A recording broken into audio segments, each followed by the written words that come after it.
Being thrown into the unknown had left its scars, but knowing I was heading back towards familiar faces offered a healing touch. On the way back, I stopped by a beautiful local store Dane had recommended.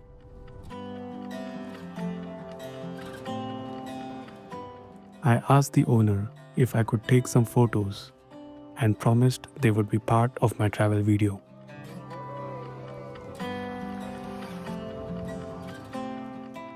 With a few vegan slices packed for my friends, I hit the road.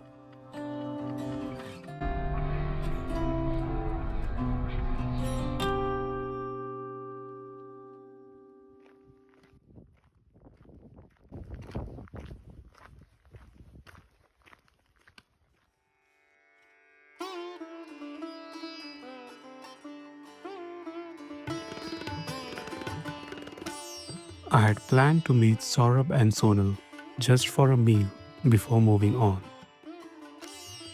But when I called, they generously offered me their place to stay while they were away.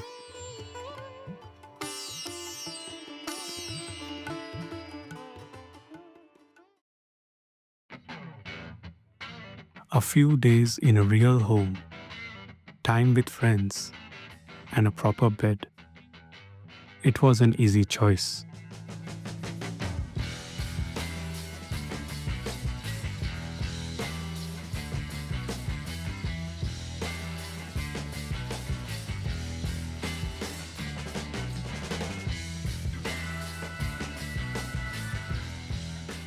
My friendship with Saurabh began online, months before my first flight to Australia. We had never met in person, yet they invited me to stay when I first arrived.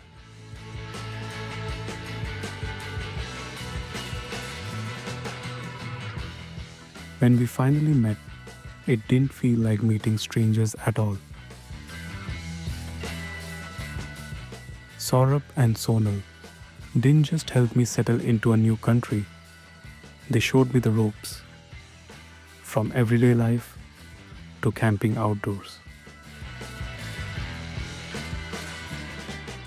For me, coming to Sydney and staying at their place is nothing short of a ritual.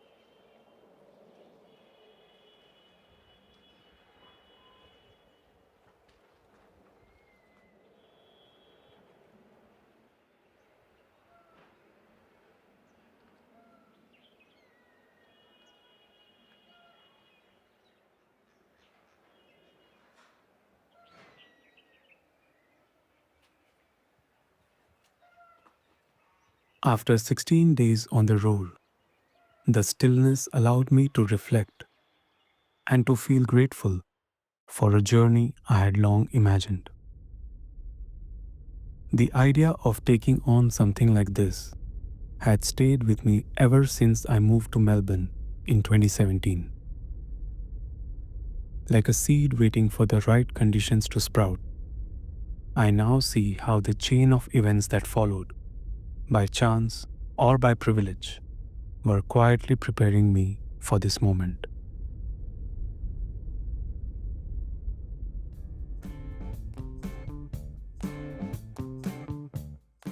One such event was my separation, just a few months after moving to Melbourne.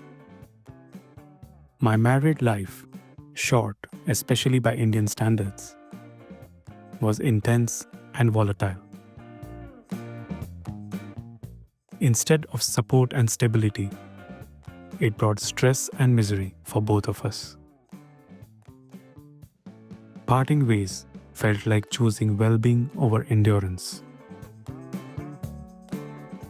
What followed the announcement was a wave of dramatic reactions.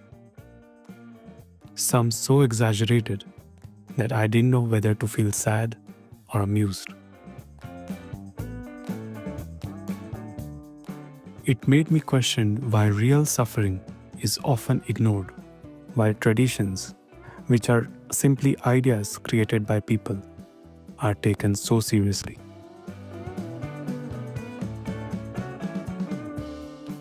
Amid the chaos of separation, I felt the need to take a break and was instinctively drawn to traveling solo.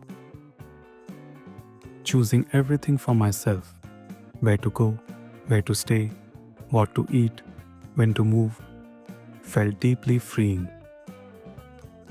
Inspired by Saurabh and Sonal's travel videos, I decided to try my hand at editing. Without realizing it, a ritual began to take shape. Solo travel, storytelling through video, and sharing it with the people I love.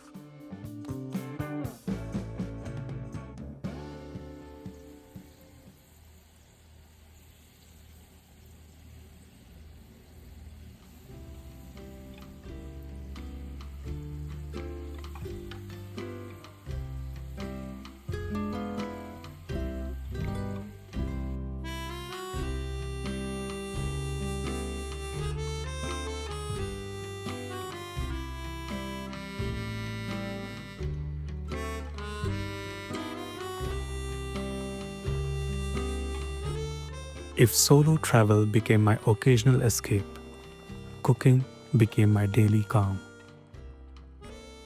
It was my first crush, but it wasn't until I moved to Melbourne that I truly got to explore it.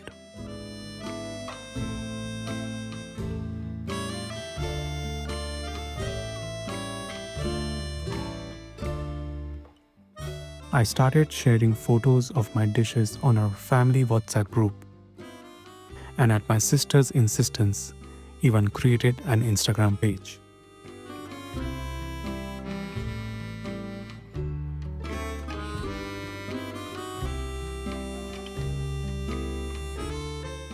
From choosing a recipe to cooking, plating, and finally posting, the entire cycle became a daily routine.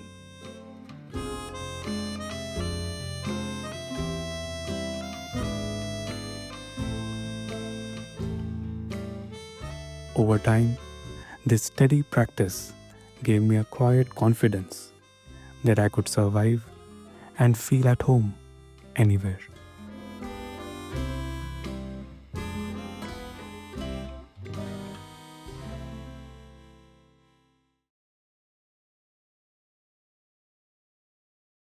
Living by yourself can be a double-edged sword.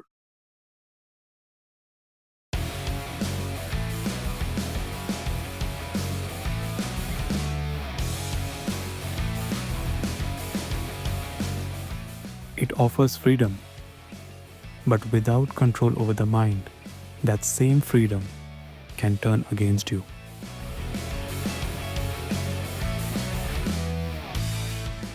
What began as something strictly social slowly made its way home.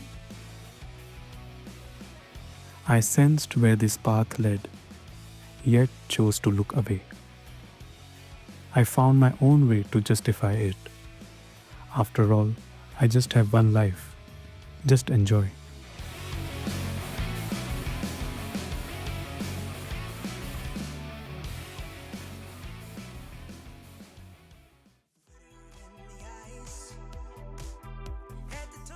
My spendthrift nature and an indulgent lifestyle meant I was often living paycheck to paycheck. My dad would constantly remind me to save, but I rarely listened. It was only during the final stages of my divorce, when I had to ask him for a significant amount of money, that reality hit me. I felt a deep sense of discomfort because I hadn't built the safety net myself. That moment became a turning point. Fortunately, I stumbled upon a book that reshaped my relationship with money. It wasn't merely about budgeting or saving. It was about regaining control. For the first time, I began to see money not as something to impulsively spend or endlessly chase, but as a tool, one that could offer stability, freedom, and the power to choose.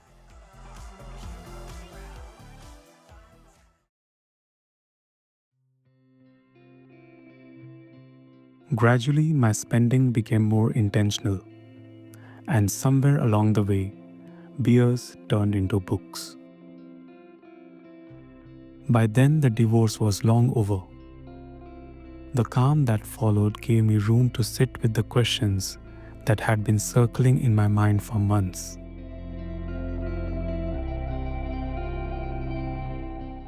The biggest one being, why do we behave the way we do? Each book gave me a new lens to revisit the same events, and with every perspective, anger gave way to understanding. And then came Sapiens. It stretched my understanding of human nature, of conditioning, of suffering, and of the stories we inherit.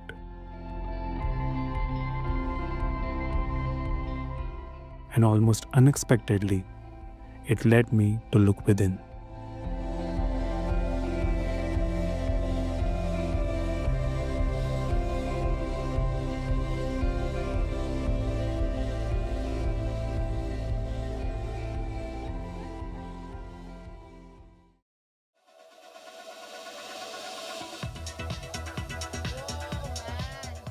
It was New Year's Eve, and for the first time in years, I didn't feel the urge to drink or smoke, the very things I once believed I needed to celebrate. Instead of feeling deprived, I felt relieved. That relief made me wonder, if it was truly pleasure, why did freedom from it feel so light?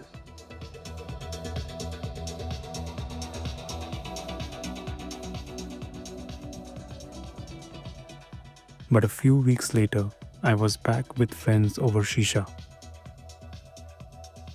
My body resisted, my mind knew. Yet I ignored both and took a few puffs. That was enough to bring the old patterns back. Only this time, I wasn't enjoying it. Every cigarette, every drink came with a sense of helplessness. And for the first time, I saw it clearly. I was addicted. And slowly, my vipassana practice faded away.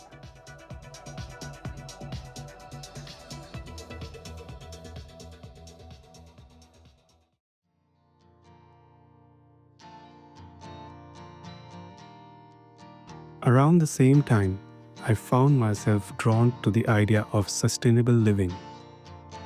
And to explore it further, I signed up for a course.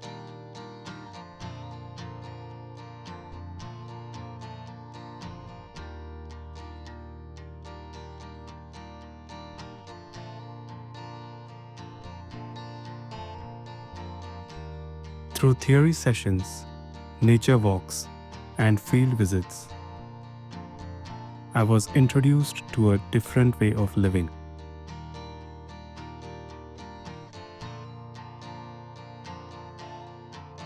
And through conversations with people already living this way, I began to see how these principles could be applied into everyday life.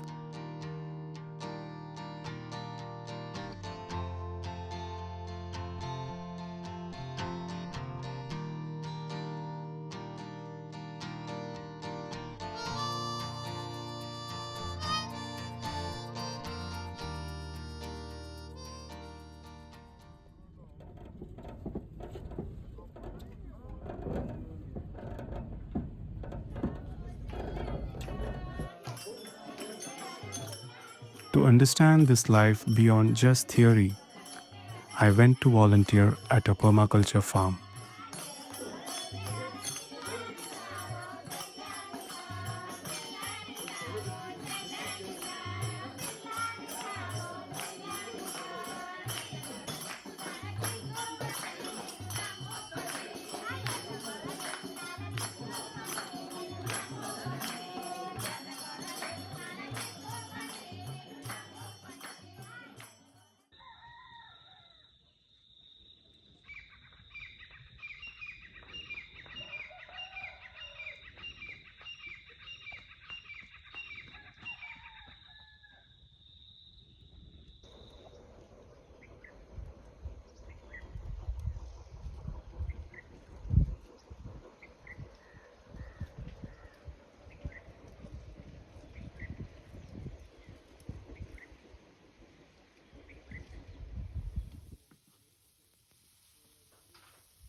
I never went very far in growing my own food beyond a small garden on the terrace of a rented apartment.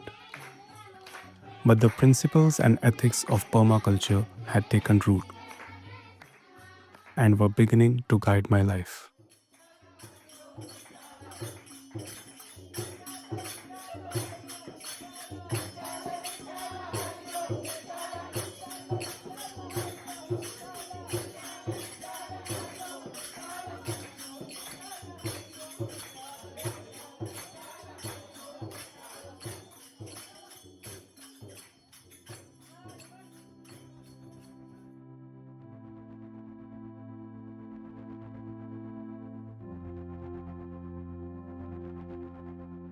Vipassana had shown me the importance of living a moral life and how true strength comes from equanimity and mastery over the mind. But how could I master my mind when I was still a slave to my cravings? I wanted to return to the practice, but first I had to free myself from this. For over a year, I tried to quit using willpower alone and failed. And then I came across a book.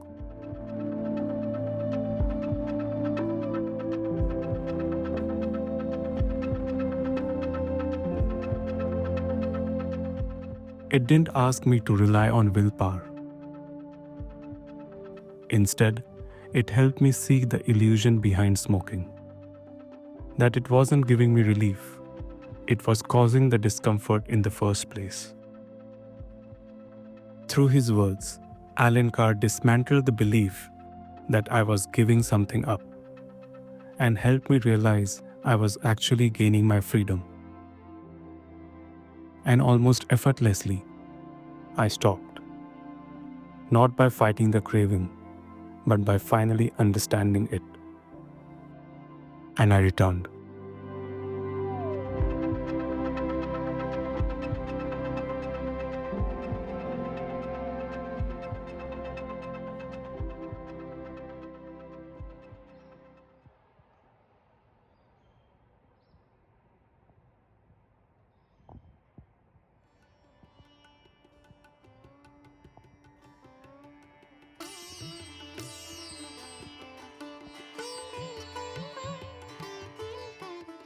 Looking back, it feels as though the soil had been prepared over all those years. The roots had found their strength, and the inner voice had found its place. So when this journey began, there was no sense of a leap, only a flower blooming, exactly when it was meant to.